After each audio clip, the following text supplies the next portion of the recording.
जे advance 2018 paper 2 का एक question जो पूछा गया है वेक्टर्स के ऊपर। ठीक है, न्यूमेरिक रेस्पॉन्स में पूछा गया है, सही करने पर +3 है और कोई नेगेटिव मार्किंग नहीं है। 22,000 स्टूडेंट ऐसे हैं जिन्होंने इस क्वेश्चन को सही करके +3 मार्क्स ले लिए। वहीं पे 0 मार्क्स वाले स्टूडेंट्स भी काफ़ी हैं। इन्होंने अटैम्प्ट गलत किया, इन्होंने अटैम्प्ट ही नहीं किया। वेक्टर्स के ऊपर ये क्वेश्चन पूछा गया है और जैसा परसेंटेज दिख रहा है 14% इज अ डिसेंट नंबर। और सच में देखा जाए तो सवाल उतना डिफिकल्ट नहीं है, डुएबल क्वेश्चन है।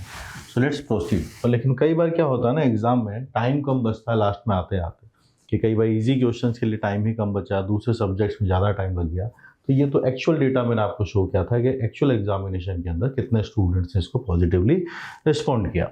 पढ़िए, cube in the first octant with side OP, OQ and OR of length 1 along x axis, y axis and z axis. Cube की बात हो रही है। ठीक है भाई, ध्यान रखते हैं, क्यूब बना लेते हैं।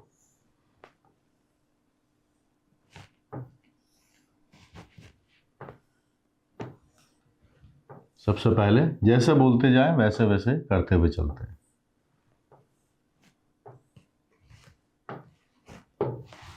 यहां बोला गया है कि OP है, OQ है, OR है, लेंथ 1 है, along x axis, y axis, z axis respectively. O origin है, तो ओरिजिन को यही अज्यूम करते हैं। और आप इधर चलिए, ये बन गया x एक्सिस, ऊपर चलिए ये बन गया है y axis. So this is P, Q, और ये बाहर की साइड आता हुआ दिस इज Z, ये बना R। इन सब के लेंथ 1 है क्योंकि क्यूब है। इसके कोऑर्डिनेट 1 0 0 आपके पास आ जाएंगे। इट इज 0 1 0 आपके पास है और ये 0 0 1 आपके पास से बन गया। First line is done. ठीक है, O इज ओरिजिन। ठीक है, यहां हम पहुंच गए। S is half half half with the centre of the cube and T is the vertex of cube opposite to origin O। O के सामने वाला अपोजिट ये वाला है T, दिस इज सामने वाला ये है OT। ठीक है, such that S lies on the diagonal OT। तो यहाँ पर आपके पास से S लाई करेगा जो इसका सेंटर है। S के कोऑर्डिनेट हमने देख लिए हैं कितने हैं, हाफ हाफ हाफ है। तो अगर ये हाफ हाफ हाफ है आपके पास से जो इसके सेंटर पर है, तो T के कोऑर्डिनेट आपके पास से 1 1 1 बन जाएंगे। कितने आ जाएंगे? 1 1 1। आगे पूछा जा रहा है, बस फिर हम यहाँ आगे हैं। तो अब हमारे पास ये डेटास निकालने हैं आपको। P वेक्टर जो लिखा गया है it is SP vector. S और P, ये S है, ये P है। तो S के कोऑर्डिनेट हमें पता है, it is half half half, और P के कोऑर्डिनेट हमें मालूम है 1 1 1। तो लेट्स टेक द डिफरेंस। तो ये आपके पास क्या बनेगा, ये बनेगा OP minus OS vector. OP आपके पास 1 0 0 है और OS ये है। So yes, we can have it as an I cap minus J cap minus K cap by 2। Difference ले लीजिए, P OP vector, I cap, ये OS वेक्टर है। Difference लेना है, this will be the difference. और चलिए आगे, Q vector हमारे पास लिखा गया है जो SQ वेक्टर है। तो आपके पास डेटा बनेगा OQ vector minus OS vector. OQ यहाँ पर है, J कैप प्लस रहेगा, तो ये आपके पास से बनेगा minus I cap plus J cap minus K cap by 2। ठीक है, और कौन से दो वेक्टर्स हैं, एक R वेक्टर भी है जो है SR vector, OR vector minus OS vector. OR vector, R कहाँ पर है, हेरा, और S वेक्टर यहाँ पर है। यहाँ पर J है आपके पास, K कैप बनेगा, बाकी दोनों negative. Minus I cap minus J cap plus K cap by 2। ठीक है, और बनाइए। अब है T वेक्टर जो है ST वेक्टर।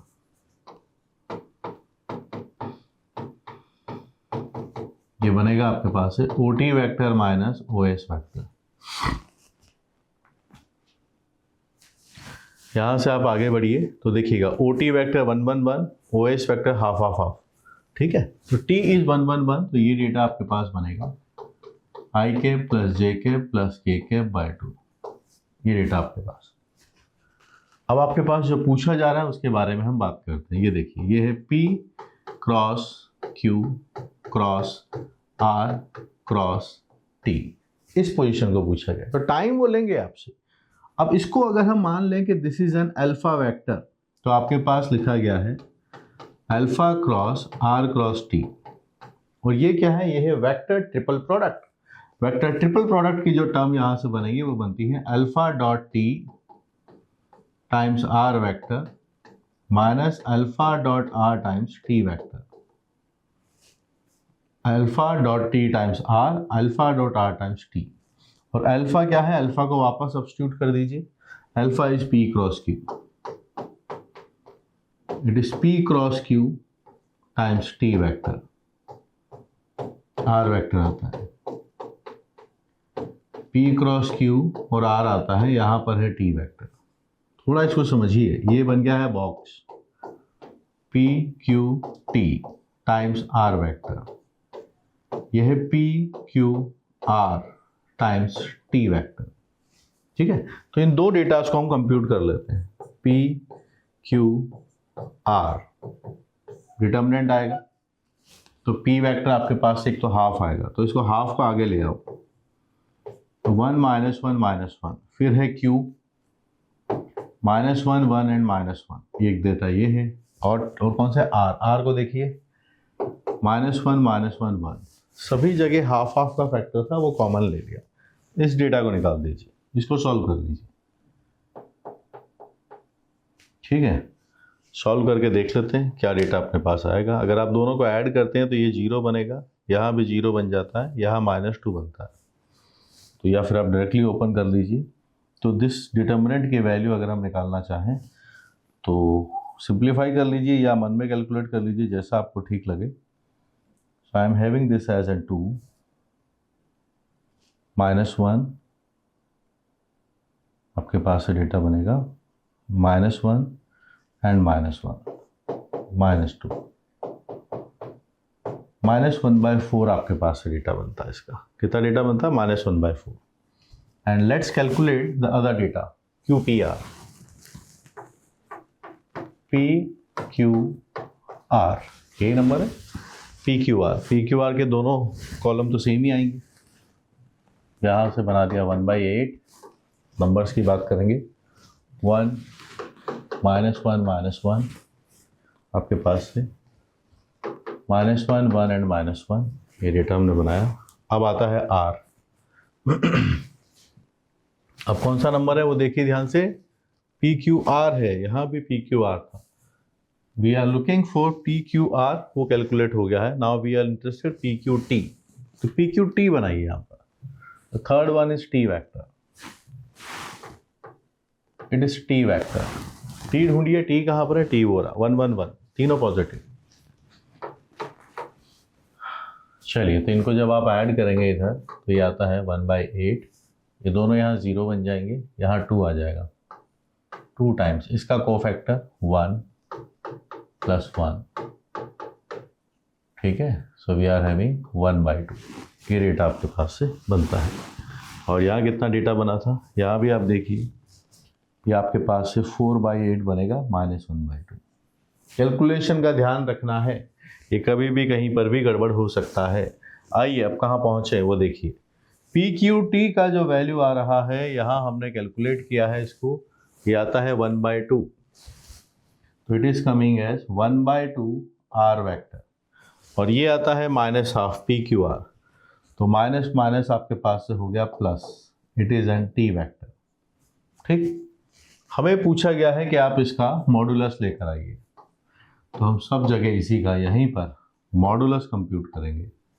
मॉडुलस लेने लगे, यहाँ ये इसका हो गया मॉडुलस, ये 1/2, यहाँ है R + T, R और T को ऐड कर दीजिए, इन दोनों को हम ऐड कर देंगे। दोनों को ऐड करोगे I और J तो चला गया, आपके पास से जो डेटा बनने वाला है कैंसिल कैंसिल, K कैप बनेगा, बस सिर्फ K कैप। तो final answer we are having as 0.5। We are going to mark 0.5 as the final answer, 0.50 ये इसका आंसर मार्क कर देंगे। फेयरली डुएबल क्वेश्चन है। पोजीशन वेक्टर से वेक्टर्स निकाले, एक जगह 2 वेक्टर्स कंप्यूट किया, ये वेक्टर ट्रिपल प्रोडक्ट इसका फॉर्मूला लगाया, और 2 बार स्केलर प्रोडक्ट का वैल्यू निकाला, PQT एंड PQR, और आंसर आया है 0.5। ऐसे सवालों से दोस्ती करके चलिए, यही हमारे रैंक बूस्ट भी करवाते हैं, और JEE एडवांस में जो इंडिविजुअल सब्जेक्ट्स की कट ऑफ है वो भी क्लियर करवाते हैं। ठीक है, कीप लर्निंग।